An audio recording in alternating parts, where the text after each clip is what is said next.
வணக்கம், welcome back to chef Deena's kitchen. இன்றைக்கி நம்ம கிச்சனில் பார்க்க போகிறது வெள்ளை மூக்கடலை 65 எப்படி பண்ணுறது பார்க்க போகிறோம்.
இது 65 சொல்லலாம், வறுவல்னு சொல்லலாம்.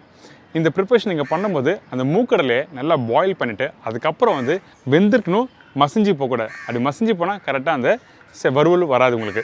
அதனால் இன்றைக்கி நம்ம என்ன பண்ணலாம், கரெக்டாக வேக வச்ச பிறகு அதில் ஸ்பைசஸ் பவுடர்லாம் போட்டு நல்லா மிக்ஸ் பண்ணிவிட்டு அழகாக எண்ணெயில் ஃப்ரை பண்ணி எடுத்திருக்கேன். இந்த ப்ரிப்பரேஷன் நீங்கள் வீட்டில், அதாவது நிறைய பேர் சுண்டல் சாப்பிடுவீங்களே, அந்த டைமில் கொஞ்சம் சுண்டல் அதிகமாக ஆகிடுச்சு, கொஞ்சம் லைட்டாக ஸ்பைஸியாக கொஞ்சம் முறுமுறுன்னு சாப்பிட்டா நல்லாயிருக்கும்னு நினச்சிங்கன்னா அந்த டைமில் இந்த மாதிரி ரெசிபி நீங்கள் வீட்டில் ட்ரை பண்ணி பார்க்கலாம்.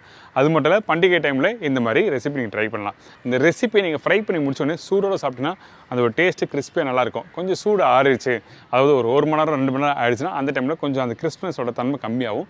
அதுக்கேற்ற மாதிரி நீங்கள் ரெடி பண்ணி நீங்கள் வீட்டில் சாப்பிட்லாம். இப்போ இந்த டிஷ் எப்படி பண்ணுறது பார்ப்போம். அதுக்கு முன்னாடி தேவையான பொருட்கள் பார்த்தலாமா. வெள்ளை மூக்கடலை 150 கிராம், கடலை மாவு 3 டேபிள் ஸ்பூன், அரிசி மாவு 1 டேபிள் ஸ்பூன், பொடிசை நறுக்கிய பச்சை மிளகாய் 3 நம்பர், இடித்த பூண்டு 15 நம்பர், இஞ்சி பூண்டு பேஸ்ட் 1 டீஸ்பூன், சோம்பு 1/2 டீஸ்பூன், பெருங்காயம் 1/4 teaspoon, chilli powder 3/4 table spoon, தனியா பவுடர் 1 டேபிள் ஸ்பூன், மஞ்சத்தூள் 1/4 டீஸ்பூன், கொத்தமல்லி தேவையான அளவு, கருவேப்பிலை தேவையான அளவு, எலுமிச்சப்பழம் 1 நம்பர், உப்பு தேவைக்கேற்ற, எண்ணெய் ஃப்ரை பண்ணுறதுக்கு தேவையான அளவு. இதுதாங்க இந்த ப்ரிப்பரேஷன் தேவையான பொருட்கள். இந்த மூக்கடலை, அதாவது இந்த மூக்கடலை வச்சு நம்ம 65 பண்ண போகிறோம். இது 65 சொல்லலாம், பக்கோடாவும் சொல்லலாம். அதனால் இந்த மூக்கடலை பார்த்திங்களா, இதை நல்லா தண்ணியில் ஊற வைக்கணும். ஊற வச்சுட்டு அதுக்கப்புறம் பாயில் பண்ண போகிறோம். அதனால் குறைஞ்சபட்சம் ஒரு 4லேருந்து ஒரு 6 மணி நேரம் நல்லா ஊறட்டும்.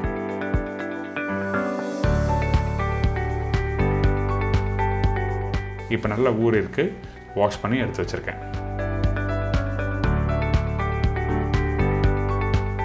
இதுக்கு பிறகு டைரெக்டாக குக்கரில் போட்டு வேக வைக்க போகிறோம். அதனால் தேவையான அளவுக்கு தண்ணி ஊற்றி குக் பண்ண போகிறோம். அதே டைமில் கொஞ்சம் சால்ட்டும் போடுங்க.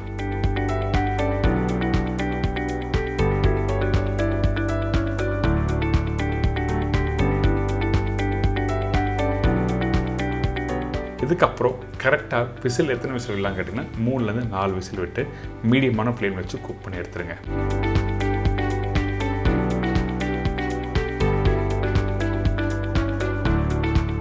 இப்போ பார்த்தீங்களா, இந்த வெள்ளை மூக்கல்ல ஓப்பன் பண்ண உடனே மசிஞ்சு போல், அதாவது மேஷ் ஆகல சொல்கிறேன், இந்த மாதிரி முழுசாக இருக்கணும். இதுக்கு பிறகு தண்ணி வடிகட்டி தனியாக எடுத்து வச்சுருங்க.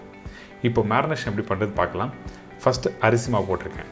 அரிசி மாவு 1 டேபிள் ஸ்பூன்னா கடலை மாவு 2 மடங்கு, அதாவது 1 டேபிள் ஸ்பூன் அரிசி மாவுக்கு 3 டேபிள் ஸ்பூன் கடலை மாவு போட்டிருக்கேன். இதுதான் ரேஷியோ, 1க்கு 2 தான் இந்த மெத்தடில் பண்ணணும். இதுக்கப்புறம் காரத்துக்கு ஏற்ற மாதிரி பச்சை மிளகாய் நீங்கள் போடுங்க. இஞ்சி பூண்டு பேஸ்ட்,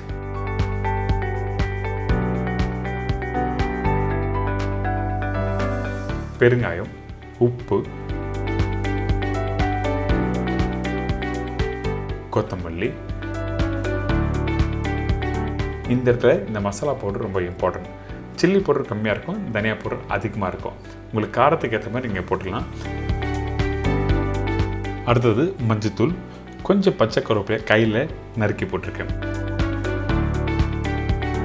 முக்கியமாக நீங்கள் கவனிக்க வேண்டிய விஷயம்னா, அந்த மூக்கடலை, கொண்டக்கடலை வேக வைக்கும் போது ரொம்ப வேக வச்சிடக்கூடாது. கரெக்டான பக்குவத்தில் வேக வச்சு மிக்ஸ் பண்ணால் தான் உங்களுக்கு கரெக்டாக ஃப்ரை பண்ணுறதுக்கு ஈஸியாக இருக்கும். இப்போ புளிப்பு தன்மைக்காக எலுமிச்சப்பழம் போட்டிருக்கேன். அதுக்கப்புறம் சோம்பு, கொஞ்சம் இடித்த பூண்டு. பூண்டு போடாமல் இருக்காதீங்க, கண்டிப்பாக பூண்டு இல்லை யூஸ் பண்ணியிருக்கணும். இதெல்லாம் போட்ட பிறகு தண்ணி லைட்டாக தெளித்து நல்லா மிக்ஸ் பண்ணுங்கள். தண்ணி அதிகமாக ஊற்றக்கூடாது, அதே டைமில் கெட்டியாக வரக்கூடாது. இந்த மூக்கடலைக்கு கரெக்டாக தகுந்த அளவுக்கு நீங்கள் தண்ணி ஊற்றி நல்லா மிக்ஸ் பண்ணிக்கணும். அதனால் நல்லா தண்ணி தெளித்து நல்லா மிக்ஸ் பண்ணுறேங்க. உப்பு காரெல்லாம் இந்த இடத்துல கரெக்டாக இருக்க செக் பண்ணணும். இப்போ பார்த்தீங்களா, அந்த மசாலா கையில் எடுத்துன்னா இந்த மாதிரி டெக்ஸ்டர் கீழே விழணும். இதுதான் கரெக்டான பக்குவம். அப்போ தான் இந்த கொண்டக்கடலை இதில் போட்டு மிக்ஸ் பண்ணி கரெக்டாக ஃப்ரை பண்ணுறதுக்கு ஈஸியாக இருக்கும். கொஞ்சம் லூஸ் ஆகிடுச்சு மசாலா அப்படின்னா என்ன ஆகுதுன்னா, ஃப்ரை பண்ணும்போது இந்த மசாலா ஒன்றோட ஒன்று ஒட்டாது. இதே கெட்டி ஆகிடுச்சுன்னா மசாலா மிக்ஸ் பண்ணும்போது கொண்டக்கடலை உடைய ஆரம்பிக்கும். ஸோ அதனால் கரெக்டான அளவுக்கு நீங்கள் மிக்ஸ் பண்ணி எடுத்துகிட்டு மேலோட்டமாக எண்ணெய் சூடான பிறகு நீங்கள் அதில் போட்டு ஃப்ரை பண்ணணும். எண்ணெயோட டெம்பரேச்சர் நல்லா சூடாக இருக்கணும். சூடு இல்லாமல் இருந்ததுன்னா என்ன ஆகுன்னா அந்த மசாலா தனியாக வந்துடும். ஸோ இதெல்லாம் ஞாபகத்தில் வச்சு நீங்கள் வீட்டில் ஃப்ரை பண்ணுங்கள். சிம்பிள் ரெசிபி தான், ரொம்ப ஈஸியான ஸ்டைலில் சொல்லித்தரேன். இப்போ எண்ணெயும் சூடாக இருக்குல்ல, இப்போ நம்ம என்ன பண்ணுறோம், கையில் லைட்டாக அப்படி க்ரஷ் பண்ணி போடணும். எப்பவுமே போகக்கூட நீங்கள் வீட்டில் போடும்போது இந்த 5 விரலும் அப்படி லைட்டாக க்ரஷ் பண்ணி போடும்போது என்ன ஆகுன்னா உங்களுக்கு உதிரியாக விழுவும். நீங்கள் மொத்தமாக நீங்கள் போட்டிங்கன்னா அந்த கிறிஸ்பியாக தன்மை இருக்காது. நீங்கள் மேபி அந்த ஆயிலேருந்து எடுக்கும்போது வேணால் கொஞ்சம் கிறிஸ்பியாக இருக்கும், ஆனால் அடுத்த 5 நிமிஷத்தில் கிறிஸ்ப்னஸ் போயிடும். அதனால தான் இந்த மாதிரி உதிரியாக போட்டு ஃப்ரை பண்ண சொல்கிறேன்.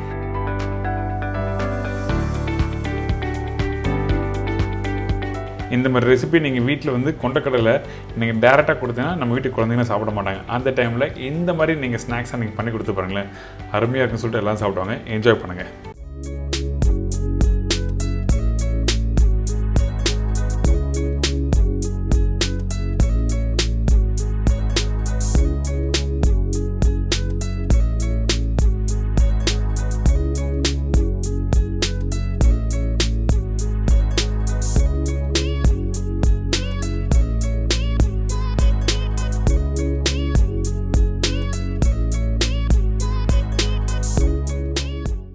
என்னங்க எல்லோரும் தெரிஞ்சிருக்கோம். கண்டிப்பாக வீட்டில் ட்ரை பண்ணி பாருங்கள். ஒரு சிம்பிள் ஒரு ஈஸி ரெசிபி நம்ம வீட்டில் இருக்க பொருள் வச்சு தான் எப்படி பண்ணு சொல்லி கொடுத்துருக்கேன். கண்டிப்பாக ட்ரை பண்ணுங்கள். இதே மாதிரி நாளைக்கு இன்னொரு டிஷ்ஷை சந்திக்கிறேன். நன்றி, வணக்கம், see you, bye, take care.